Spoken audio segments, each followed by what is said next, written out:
हा. मजा आली. काय जेवण झालंय छाया. अगं तुझ्या हाताला जी चव आहे ना, ती अंधेरी स्टेशनच्या बाहेर भजी पावाल्याच्या हाताला सुद्धा नाही. अगं खरंच.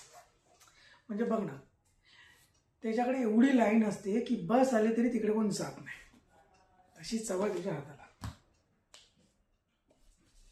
तुला आठवत आहे जेव्हा मी तुला बघायला आलो होतो तेव्हा तुझा मी चेहरा पण पाहिला नव्हता. तू बनवलेले चहा, पोहे, चिवडा आणि जेवणात तू बनवलेलं कालवण, ते खाल्लं ना तेव्हाच ठरवलं हेच माझी माधुरी दीक्षित. अगं तुझ्या जेवणाचं आठवलं ना की काही सुचत नाही बघ.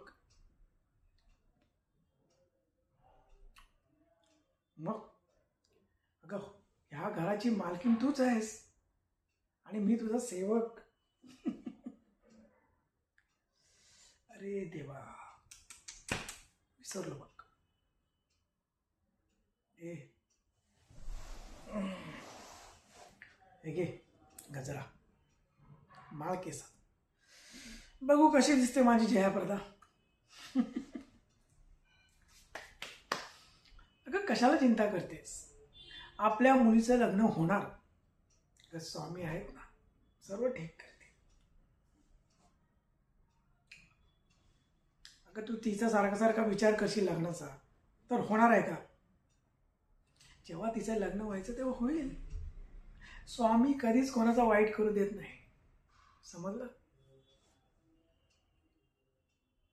ए नाही या, आपली मुलगी लाखात नाही करोडात एक आहे. सगळं जुळून आलं ना तर तिच्या आधी कोण साधा सुद्धा नाही. कोणतरी राजकुमार येईल मागणी घालायला बघ. आता तुझ्याच नशिबात बघ ना, माझ्यासारखा राजभिंड आलाय की नाही. चल अंथरून टाकून घे.